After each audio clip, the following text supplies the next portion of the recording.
Bonjour à toutes et bonjour à tous. Aujourd'hui, nous allons parler littérature et figures de style avec la litote.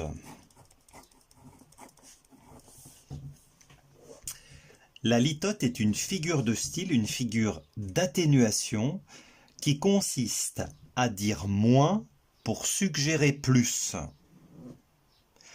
C'est-à-dire, c'est laisser entendre plus qu'on ne dit, dire beaucoup plus en peu de mots. Je ne sais pas si je suis clair. La litote, je vais vous donner un exemple, vous allez tout de suite comprendre.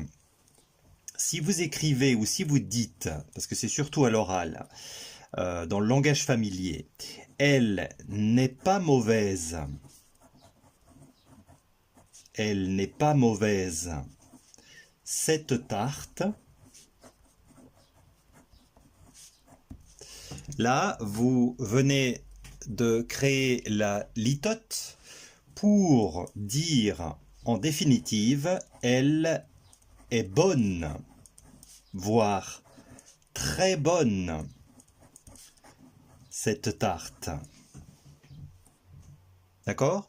Donc, c'est dire moins pour suggérer davantage. On utilise généralement la forme négative, comme vous le constatez ici. On appelle ça une fausse atténuation. Donc, en utilisant la forme négative, on exprime quelque chose de positif. Autre litote, si vous dites « ce joueur de tennis »,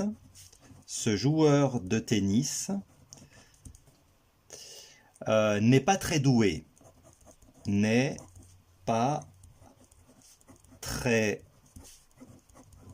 doué ou n'est pas très fort, vous voulez en réalité dire que le joueur est franchement, carrément nul.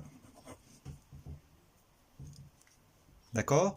Donc il ne faut pas confondre la litote et l'euphémisme, puisque l'euphémisme, c'est une figure de style de pensée qui consiste à employer une expression adoucie pour évoquer une idée désagréable.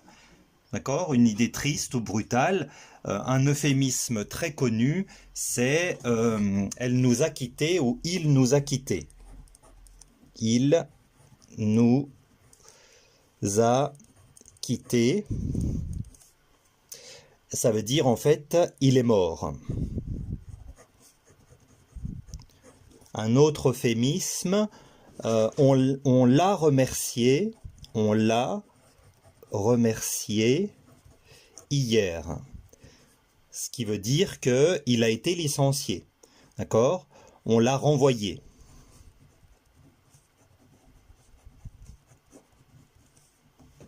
Donc ça, c'est l'euphémisme. Ça, c'est différent. La litote, c'est ça. C'est dire avec une expression négative quelque chose de positif. D'accord? Les litotes dans la littérature les plus connues, je vous en ai sélectionné deux, c'est la litote du Cid de Corneille qui dit « Va, je ne te hais point ». D'accord? Donc cette litote-là, ça veut dire au final, en fin de compte, elle l'aime. Donc elle dit « Va, je ne te hais point » pour au final penser, et elle aurait pu dire « Va, parce que je t'aime ». D'accord? Et c'est la même chose ici pour Marivaux. Ce garçon n'est pas un sot. Ça veut dire ce garçon est intelligent. Il est doté d'une intelligence remarquable. Voilà, mes chers élèves, mes chers sympathisants. Nous venons de parler de la litote. Je vous laisse passer aux exercices pour les étudiants qui sont connectés à la plateforme Moodle. L'exercice vous attend maintenant pour vérifier que vous avez bien compris cette leçon. Quant aux autres, je vous remercie pour votre attention et je vous donne rendez-vous pour une prochaine vidéo.